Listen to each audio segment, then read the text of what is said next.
Do you want me to plus verb? To want is to feel or have a desire for.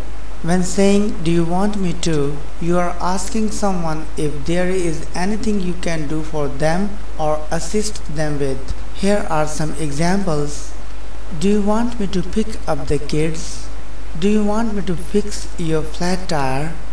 Do you want me to help you read that book? Do you want me to remind you? Do you want me to remove my shoes? The word want can also be used to express something you would like someone else to do or that something you personally would enjoy. Here are some examples. I want you to come over. I want to make a decision. I want you to water the flowers. I want to understand what you are trying to say. I want to be better at swimming. I want to be more involved at church. Thank you.